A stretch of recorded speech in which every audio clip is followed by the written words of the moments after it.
अरशद, इस माजूर बच्ची को सड़क पर बिठा दो। कम से कम लोग तरस खा के इसे चंद पैसे तो दे दिया करेंगे, जिससे इसका खर्चा पूरा हो जाए, ताकि कोई तो मुसीबत हमारे सर से उतरे। जुलेखा का दिल ही तो जलकर रह गया था। शोहर की हादसाती मौत के बाद उसे भाई भाभी के रहमो करम पर आना पड़ा था, वो भी 3 बच्चों के साथ। ससुराल वालों ने तो शोहर के जाते ही आंखें बदल ली थी, बल्कि उसे धक्के देकर घर से निकाल दिया था। उस वक्त रोती धोती वो भाई के पास ही आई थी। भाई ने पहले बीवी की तरफ देखा, जिसके माथे पर बल पड़ गए थे, लेकिन फिर बहन के सर पर हाथ रखकर उसे घर में आने की दावत दे दी। एक छोटा सा स्टोर रूम था, जो कि खाली करके स्टोर का सामान छत पर रखवा दिया और उसे कमरे की शक्ल दे दी गई थी, जहां जुलेखा 3 बच्चों के साथ बामुश्किल रहती थी। छोटा सा एक पंखा स्टोर में लगा हुआ था और जमीन पर बस इतनी जगह थी जहां वो बिस्तर बिछाकर बच्चों के साथ सो जाए। एक छोटी सी दीवार में अलमारी थी, जिसमें उसने अपने बच्चों के कपड़े रखे थे। कमरा बंद होता तो घुटन का एहसास शुरू हो जाता था। ना कोई खिड़की थी और ना ही कोई रोशनदान जहां से हवा का गुजर होता। गर्मियों में बच्चे बिलबिलाते रहते। उसकी एक बच्ची माजूर थी, जिसे जुलेखा को खुद ही संभालना पड़ता था। उसके अलावा उसकी भाभी ने सारे घर का काम जुलेखा के सर पर डाल दिया था।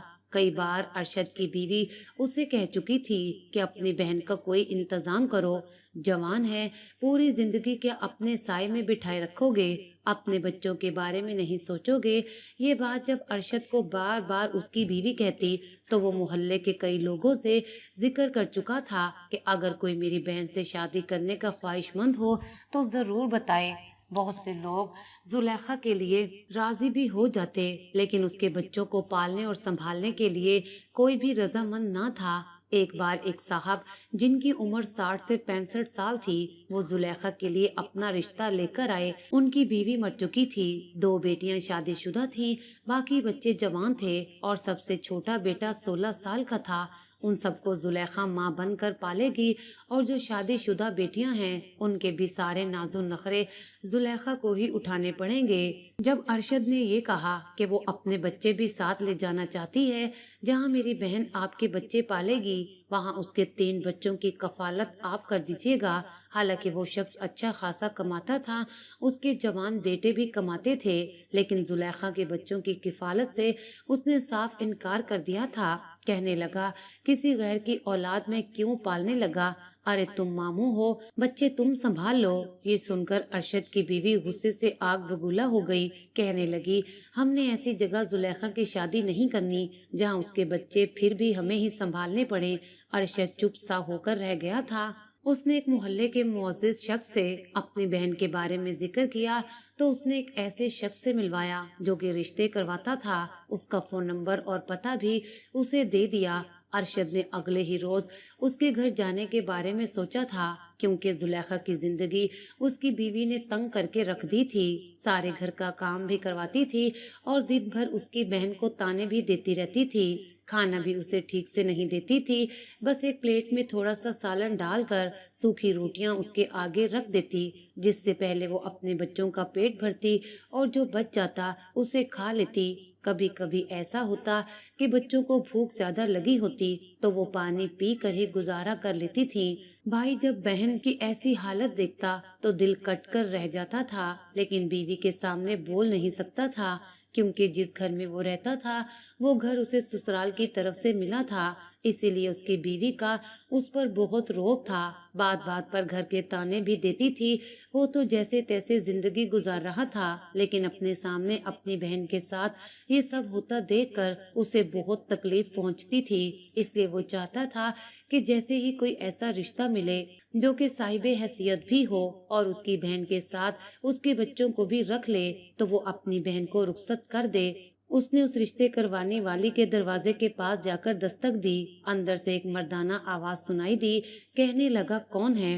अरशद कहने लगा, भाई साहब, ये अब्दुल जब्बार का घर है। उस शख्स ने कहा, जी हाँ, साथ ही दरवाजा भी खोल दिया। कहने लगा, मैं ही अब्दुल जब्बार हूँ, जी फरमाइए। अरशद कहने लगा, दरअसल मैं रिश्ते के लिए आया हूँ। मैंने सुना है कि आप जिसका दिल से रिश्ता करवाते हैं, अल्लाह ताला उन लोगों को हमेशा आबाद रखता है। कभी ना चाकी वाला मामला नहीं होता। वो शख्स ये सुनकर मुस्कुराने लगा। अरशद को अंदर आने की भी दावत दे दी। अरशद ने उस शख्स के बारे में यही सुन रखा था।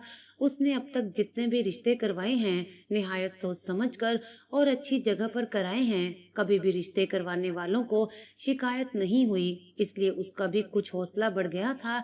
वो शख्स जिसका नाम अब्दुल जब्बार था अरशद को लेकर एक कमरे में बैठ गया और अपना रजिस्टर खोल लिया। उसकी बहन के मुतल्लिक चंद सवालात पूछे और वो तफसील से कागज पर लिखने लगा। जब अब्दुल जब्बार ने ये सुना कि अरशद अपनी बहन के साथ उसके 3 बच्चों को भी बहन के साथ रुखसत करवाना चाहता है तो अब्दुल जब्बार चुप सा हो गया था। कहने लगा कि बीवी तो सबको ही चाहिए होती है। बेवा और तलाक याफ्ता औरतों से भी लोग शादी कर लेते हैं। अगर वो कम उम्र हो और आपकी बहन की भी ज्यादा उम्र नहीं है, वो सिर्फ 30 साल की है, फिर बकौल आपके खुश शक्ल भी है, उसका रिश्ता होना मुश्किल बात नहीं। लेकिन सीधी सी बात है, कोई किसी के बच्चों को नहीं पालता। अरशद ने ठंडी गहरी सांस ली। कहने लगा कि मेरे अपने हालात बहुत अच्छे नहीं हैं, वरना मैं अपने भांजे भांजियों को सीने से लगा कर रखता। मेरी बीवी का इखलाक भी बहुत बुरा है।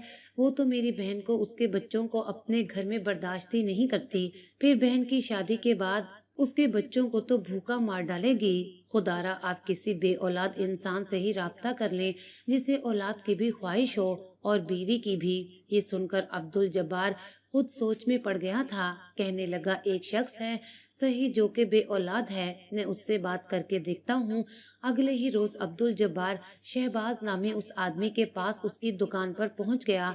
उसकी कपड़े की दुकान थी और वो अच्छा खासा कमाता था। उम्र उसकी भी 50 के लगभग होने वाली थी, लेकिन औलाद नहीं थी। शादी को 15 साल बीत गए थे, लेकिन बच्चा नहीं हुआ था।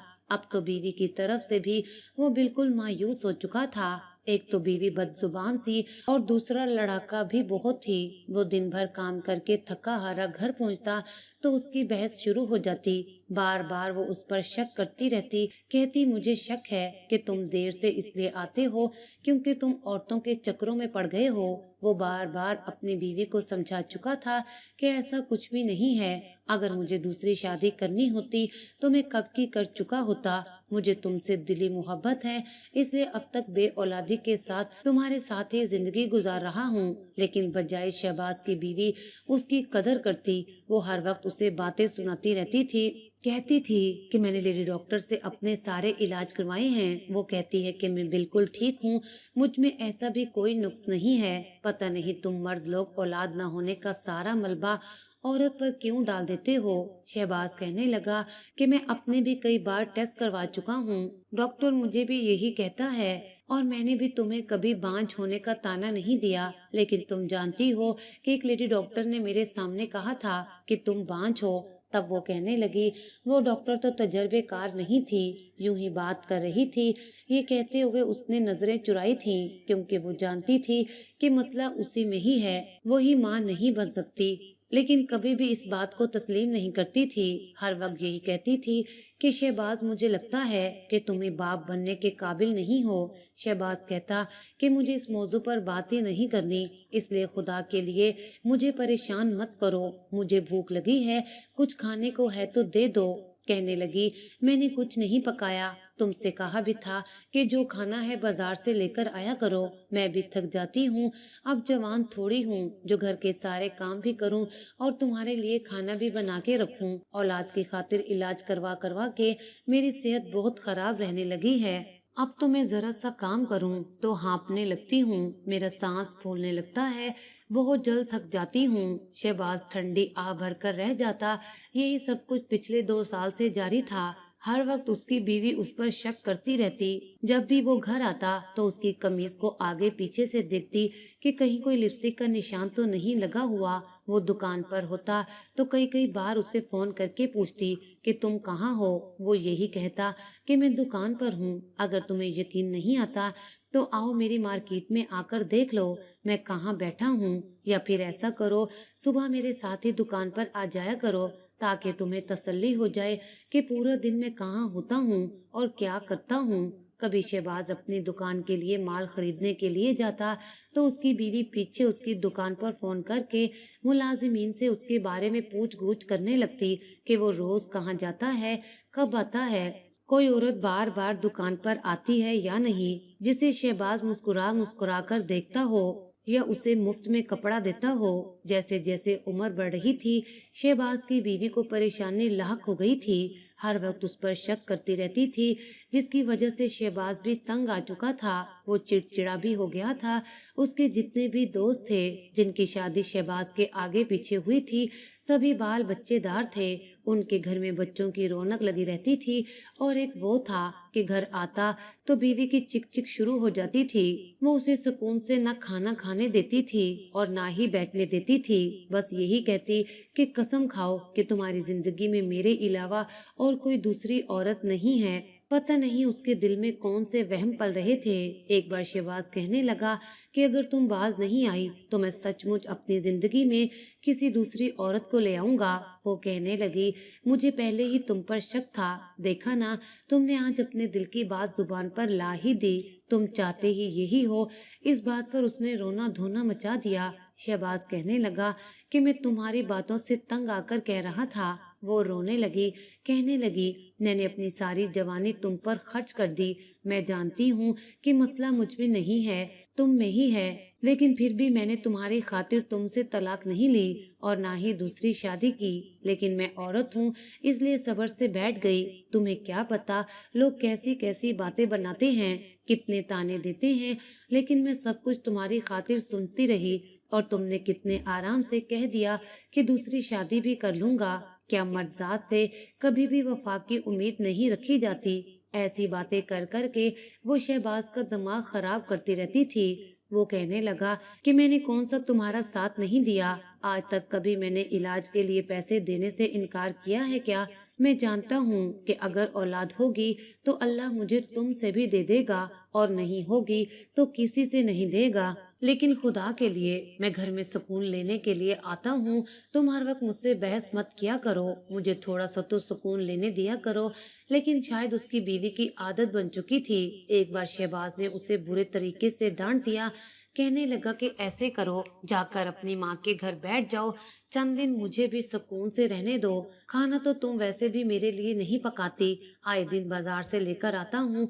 बेहतर है कि तुम मेरी जान छोड़ दो। ये बात सुनकर शहबाज की बीवी रोने लगी, कहने लगी, तुम्हें मेरी कदर ही नहीं है। मैं जा रही हूँ अपने वालिदैन के घर, फिर तुम्हें पता चलेगा कि मैं घर में क्या क्या काम करती हूँ। शहबाज ने उसके सामने हाथ जोड़े और कहा कि जाओ यहाँ से। वो अपना सामान पैक करके वहां से चली गई और जाते हुए ये कह गई कि अब मैं तब तक नहीं आऊंगी जब तक तुम मेरी मिन्नत समाजत ना कर लो। शहबाज ने उसे कोई जवाब नहीं दिया था। वो जा चुकी थी। 3 दिन ही गुजरे थे उसे अपने मेके गए हुए कि शहबाज के पास अब्दुल जब्बार आ गया। उसने जब जुलेखा के बारे में जिक्र किया तो वो चुप सा हो गया। कहने लगा, मेरी बीवी के मिजाज से तुम अच्छी तरह से वाकिफ हो। वो मुझे कच्चा चबा जाएगी, जान से मार डालेगी। अभी मैंने दूसरी शादी की नहीं तो उसे बे औलादी की वजह से वहम रहता है, मुझ पर शक करती है। ये तक कहती है कि मेरा दूसरी औरतों से ताल्लुक है। वो तो मुझे हर दफा यही कहती है कि मैं दूसरी शादी कर लूंगा। शहबाज उससे कहने लगा कि आप साहिब हैसियत हैं, गरीब बच्चों की कफालत भी कर सकते हैं। फिर दूसरी शादी हमारे दीन इस्लाम में मना तो नहीं की गई, बल्कि आप जैसे लोगों को दूसरी शादी जरूर करनी चाहिए ताकि बेसहारा औरतों को सहारा मिल सके। वो कहने लगा, मुझे बस अपनी बीवी से डर लगता है, वो यही समझेगी कि मैंने इस उम्र में उसका साथ छोड़ दिया है। अब्दुल जब्बार कहने लगा कि आप एक सुन्नत को जिंदा करने जा रहे हैं। मुझे नहीं लगता कि आपको इस नेक काम के लिए बीवी से डरने की जरूरत है। माशाअल्लाह से आप खुद कफील हैं और इतना अच्छा कमाते हैं, दूसरी बीवी आसानी से रख सकते हैं। फिर वो एक मजबूर औरत है, वो अपनी भाभी के रवैये से बेहद परेशान है। और दूसरा ये कि यतीम बच्चों के सर पर हाथ रखेंगे तो अल्लाह ताला आपके रिस्क में और भी बरकत डालेगा। हो सकता है कि आपको अल्लाह ताला अपनी औलाद से भी नवाज दे। ये सुनकर शहबाज कहने लगा कि मैं कुछ सोचकर बताऊंगा। वो बीवी को मनाने के लिए भी गया, लेकिन वो और भी ज्यादा नखरे दिखाने लगी। कहने लगी, बस 4 दिन में ही आपको एहसास हो गया کہ میں آپ کے لیے کتنی ضروری ہوں۔ پھر کہنے لگی، مجھے آپ نے بہت ذلیل کر کے گھر سے نکالا ہے، جائیے اور جا کر اپنا گھر خود سنبھالیے۔ شہباز کہنے لگا کہ دیکھو، یا تو گھر چلو ورنہ کل مجھ سے شکایت مت کرنا۔ لیکن اس وقت اس کی بیوی نے جانے سے انکار کر دیا۔ شہباز نے بہت منت کی مگر وہ نہ مانی۔ آخر کار وہ واپس آ گیا۔ خالی گھر اسے کاٹ کھانے کو دوڑ رہا تھا، اس لیے عبدالجبار سے کہنے لگا کہ مجھے زلیخا سے نکاح پر کوئی اعتراض نہیں اور میں اس کے بچے بھی رکھ لوں گا۔ جب شہباز کے ساتھ اسے دیکھنے گیا تو اسے دیکھ کر حیرت ہوئی تھی، کیونکہ وہ زیادہ عمر کی نہ تھی، بچے بھی چھوٹے چھوٹے تھے۔ اس وقت ارشد نے صرف 2 ہی بچوں کو زلیخا کے سامنے بٹھایا تھا اور شہباز سے بھی یہی کہا تھا کہ میری بہن کے صرف 2 ہی بچے ہیں۔ ارشد چاہتا تھا کہ شہباز کے ساتھ اس کی بہن کا رشتہ ہر حال میں طے ہو جائے۔ اس نے تیسری معذور بیٹی کا ذکر نہیں کیا تھا۔ شہباز اچھا خاصا کماتا تھا، اس لیے 2 ہی دن میں نکاح کی تاریخ بھی پکی ہو گئی۔ زلیخا سے نکاح ہوتے ہی شہباز اس کے دونوں بچوں سمیت اسے اپنے دوسرے گھر میں لے گیا، جو گھر اس نے کرائے پر چڑھا رکھا تھا اور اس کا کرایہ اس کی بیوی اپنے ہاتھ میں رکھتی تھی۔ شہباز نے ہر ضرورت کا سامان اس گھر میں لا کر دے دیا۔ زلیخا اس کا بہت خیال رکھتی تھی۔ گھر میں آتا تو بچوں کی چہل پہل دیکھ کر شہباز کو دلی سکون محسوس ہوتا تھا۔ پھر زلیخا اس کے لیے کھانا بھی بنا کر رکھتی تھی۔ وہ گھر آتا تو فوراً سے اس کے ہاتھ سے سامان لیتی، اس کے ہاتھ دھلواتی، اسے ٹھنڈا گلاس پانی دیتی، فوراً سے گرم گرم کھانا اس کے سامنے لا کر رکھ دیتی۔ صبح اٹھتا تو اپنے کپڑے اس کو استری ملتے تھے۔ نہ تو اس کی دوسری بیوی چک چک کرتی اور نہ ہی گھر میں خاموشی کا راج تھا۔ بہت ہی اچھا ماحول بن گیا تھا، بچے ایک دوسرے سے کھیلتے رہتے۔ البتہ شروع میں شہباز کے ساتھ مانوس نہیں تھے، لیکن جب شہباز ان سے محبت کرتا اور انہیں چیزیں لا کر دیتا تو آہستہ آہستہ بچوں کے دل میں بھی شہباز کی محبت بڑھنے لگی تھی۔ زلیخا تو اس کی احسان مند ہونے لگی، بس اسے اپنی معذور بیٹی کی فکر تھی۔ شہباز تو اولاد کے لیے ترسا ہوا تھا، اس لیے بچوں کو گود میں بٹھا کر باتیں کرنے لگتا، انہیں اچھے اسکول میں داخل بھی کروا دیا۔ بچے اسکول جانے لگے تھے۔ زلیخا کا بس نہیں چلتا تھا کہ شہباز کے پیروں کے نیچے اپنے ہاتھ بچھا دے۔ اس نے جب اتنی خدمت گزار بیوی کو دیکھا تو اپنا گھر جنت لگنے لگا تھا، لیکن ایک بار جب رات کو اس کی آنکھ کھلی تو اسے رونے اور سسکیوں کی آوازیں آ رہی تھی۔ اس نے دیکھا کہ زلیخا جائے نماز بچھائے رو رہی تھی۔ وہ یہ دیکھ کر حیران ہوا، آخر اس کو اور کون سا دکھ تھا جو اسے اس طرح سے ستائے جا رہا تھا، کیونکہ پچھلے 4 دن سے یہی ہو رہا تھا۔ جب بھی شہباز کی آنکھ کھلتی وہ زلیخا کو جائے نماز پر روتے ہوئے ہی دیکھتا تھا۔ اس سے پوچھ بھی چکا تھا لیکن وہ بتاتی نہیں تھی۔ پھر ایک بار اس کی بھابھی کا فون آیا اور اس نے ایک ایسی خبر سنائی کہ زلیخا کے ہوش اڑ گئے۔ وہ بھاگی دوڑی شہباز کے ساتھ اپنے میکے گئی تھی، لیکن جیسے ہی سامنے کا منظر دیکھا تو چیخنے لگی۔ اس کی معذور بیٹی زخمی حالت میں پڑی تھی، کیونکہ جب سے زلیخا کی شادی ہوئی تھی اس کی بھابھی نے اس کی معذور بیٹی کو گھر سے باہر نکالنا شروع کر دیا تھا۔ جیسے ہی ارشد کام پر جاتا اس کی بیوی اس بچی کو گھر سے باہر نکال کر کہتی کہ جا کر بھیک مانگ کر آؤ، اسے پھٹے پرانے کپڑے پہنا دیتی۔ وہ بچی سڑک پر گھسیٹ گھسیٹ کر لوگوں سے بھیک مانگتی۔ شام کو وہ گھر آ جاتی، لیکن آج جیسے ہی وہ بھیک مانگ رہی تھی وہ گھر آنے کے لیے سڑک کراس کرنے لگی تو ایک موٹر سائیکل والے نے اس کی معذور ٹانگوں پر موٹر سائیکل چڑھا دی تھی۔ وہ چیخنے چلانے لگی۔ وہ موٹر سائیکل والا بھاگ گیا تھا۔ اس بچے کو بہت سے زخم آئے تھے۔ اپنے آپ کو گھسیٹتے ہوئے وہ گھر تک پہنچی تھی۔ جب مومانی نے اس کی ایسی حالت دیکھی تو اسے اور بھی مارنے پیٹنے لگی۔ عین اسی وقت ارشد گھر پر آ گیا۔ بیوی کو معذور بھانجی کو مارتے دیکھا تو اس پر چیخنے چلانے لگا۔ بیوی نے بھی زلیخا کو فون کر کے کہا کہ آ کر اپنی معذور بچی کو یہاں سے لے جاؤ یا پھر اس کا گلا گھونٹ کر اسے مار ڈالو۔ یہ سننا تھا کہ زلیخا شہباز کے ساتھ بھاگی دوڑی آئی تھی۔ بچی کی حالت دیکھ کر شہباز کو حیرت بھی ہوئی اور افسوس بھی۔ وہ کہنے لگا، تم نے مجھ سے معذور بچی کے بارے میں کیوں بات چھپائی؟ جہاں میں نے 2 بچے رکھے تھے وہاں میں تمہاری معذور بچی کو بھی اپنے پاس رکھ سکتا تھا۔ ارشد کہنے لگا کہ میں نے ہی اس بات کو چھپایا تھا، مجھے لگا تھا کہیں معذور بچی دیکھ کر آپ شادی سے انکار ہی نہ کر دیں۔ शहबाज ने उस माजूर बच्ची को गोद में उठाया और हॉस्पिटल ले गया और उसका इलाज भी करवाने लगा। जुलेखा बहुत खुश थी। एक दिन शहबाज की पहली बीवी जुलेखा के घर पहुंच गई। शहबाज भी वहीं मौजूद था। उसे जुलेखा के साथ देखकर वो रोने पीटने लगी। कहने लगी, मुझे पता था कि तुम दूसरी शादी कर चुके हो। शहबाज कहने लगा कि मैंने कोई गुनाह नहीं किया, एक बेसहारा औरत को सहारा दिया है। वो कहने लगी कि अभी के अभी इसे तलाक दो, मैं किसी को भी अपनी सोतन के तौर पर बर्दाश्त नहीं कर सकती। शहबाज कहने लगा कि मैं जुलेखा को किसी कीमत पर नहीं छोड़ूंगा, क्योंकि वो मेरा बहुत ख्याल रखती है और हर वक्त तुम्हारी तरह बहस भी नहीं करती। अगर तुम्हें तलाक चाहिए तो तुम ले सकती हो, मैं अब जुलेखा को कभी नहीं छोड़ूंगा, क्योंकि मैं इसकी और इसके बच्चों की कफालत कर सकता हूँ। फिर ये हमारे प्यारे नबी हजरत मोहम्मद सल्लल्लाहु अलैहि वसल्लम की सुन्नत भी है, मुझे तुम इससे मना नहीं कर सकती। कुछ देर तो शहबाज की पहली बीवी रोती धोती रही, लेकिन फिर अपने घर चली गई। उसने भी इस बात को तस्लीम कर लिया था कि शहबाज जुलेखा को कभी नहीं छोड़ेगा। अगर आप खुद कफील हैं और किसी बेसहारा का सहारा बन सकते हैं तो आपको दूसरी शादी जैसा फैसला लाजमी करना चाहिए, ताकि एक बेसहारा औरत को सहारा मिल जाए और उसके बच्चे एक अच्छी जिंदगी जी सकें।